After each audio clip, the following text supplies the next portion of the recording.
How do you play E? So the E chord is one of the more natural chords on the guitar fretboard. For one thing, the 6th string has an E in it already, so that's open. The 5th string, you raise that up to the 2nd fret using your middle finger. That lifts the A up to a B, which is the 5th of the chord. Then on the 4th fret, you use your ring finger to lift the D up to an E, so you're back to E again. And then on the 3rd string, you use your index finger to raise the 3rd string up 1 fret. So index finger on the 1st fret of the 3rd string. That gives you a G sharp, which is the 3rd of the chord. And then we have an open string, and the 2nd string is a B already, the 5th of the chord again, and the top string, the 1st string, is an E again. So we've got 1, 5, 1, 3, 5, 1. So the 3rd of the chord only appears once, and then the other notes are 1s and 5s. So to make a suspended 4th, all you have to do is lift that 3rd string up 1 more fret, and the 3rd of a chord disappears and it becomes a 4th. So the C suspended 4th, you just put your pinky down on the 2nd fret of the 3rd string. That's a suspended 4th. Lifting it up, goes back to E.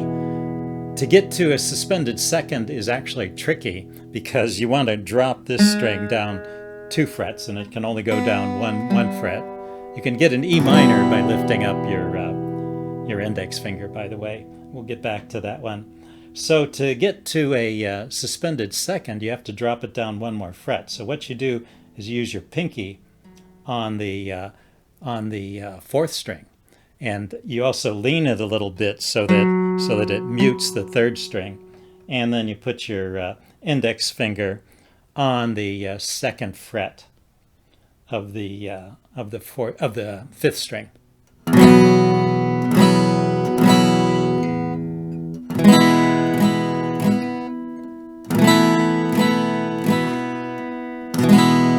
And that's how you can go back and forth from a suspended 2nd to an E to a suspended 4th. To make a 7th chord with the E, to make an E 7th, there's 2 different ways to do it. Maybe one of the simplest ways to do it is just to lift up your ring finger. What you're doing is you're taking the E that's on the 4th string, the octave, and dropping it down 2 frets, and then it becomes a 7th. So that 7th chord sounds like this. Or you can start with the E chord and add a 7th on the 2nd string. What you're doing is you're taking the B here, which is the 5th of the chord, raising it up 3 frets to make it a 7th. And that has kind of a nice sound to it, a little bit sharper than what you get by lifting up your ring finger. And then from this position, if you drop your pinky down 1 fret, instead of a E7th, what you've got is a E6. And now let's talk about the minor chord. If you just lift up all your fingers except for the middle finger and the ring finger, just leave those 2 down on the 2nd fret of the 5th string and the 4th string respectively, that gives you the E minor chord. And then from the E minor, there's also 2 ways to get to E minor 7th. You can lift up your ring finger, leaving only your middle finger down on the 2nd fret of the 5th string, so just a 1-finger chord. That's an E minor 7th. Or you could make the E minor chord with 2 fingers and add the 7th with your pinky on the 2nd string on the 3rd fret of the 2nd string. That's a E minor 7th. And you can drop your pinky down 1 fret to the 2nd fret of the 2nd string, and that's a E minor 6. So one of the trickier chords to play in the Eadd chord family is the E major 7th. You can get to the E major 7th by thinking of the D major 7th. The D major 7th can be played with just 1 finger, lifting up the top 3 strings up to the 2nd fret, and then the 4th string and the 5th string are open. They're also part of the D major 7th chord.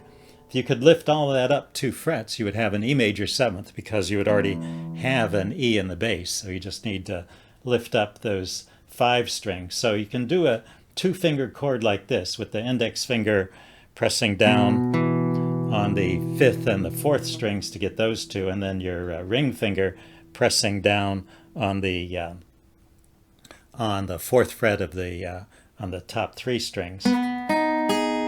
It's just a little tricky to get them at the same time, holding down all those strings with a good sound. But that's your E major 7th. You can get to it with a little practice.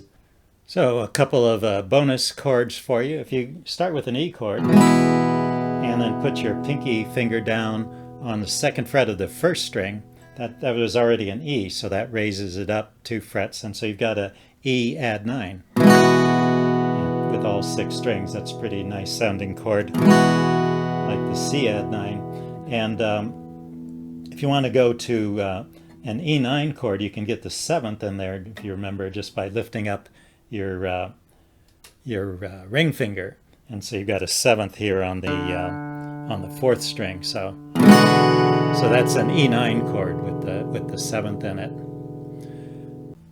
So lastly, I wanted to talk about locating the E chord up the fretboard, starting with the open position. The E chord in the open position has the root of the chord on the 1st string, and if you add 2 whole steps to that, that takes you to the 3rd of the chord.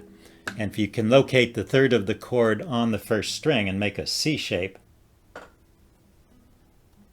that gives you an E chord. So that's your E chord at the 4th fret. And then starting from the 4th fret, if you add 3 half steps, that takes you from the 3rd to the 5th.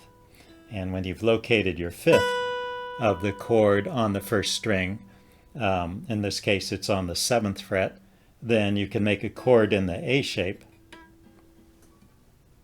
Make a bar chord in the A shape, and that also gives you an E. And then from the 7th fret, if you add 3 frets, that takes you to the 7th of the chord, and then you add 2 more, that takes you to the octave. And so now we're back to an E on the 1st string. And so if you make a bar chord in the E shape here, then that will give you the E chord on the 12th fret. Okay, that's it for the E chord. Let me know if there's any ways that you like to play the E chord, any favorite riffs you have in E, and I will see you next time. Bye now.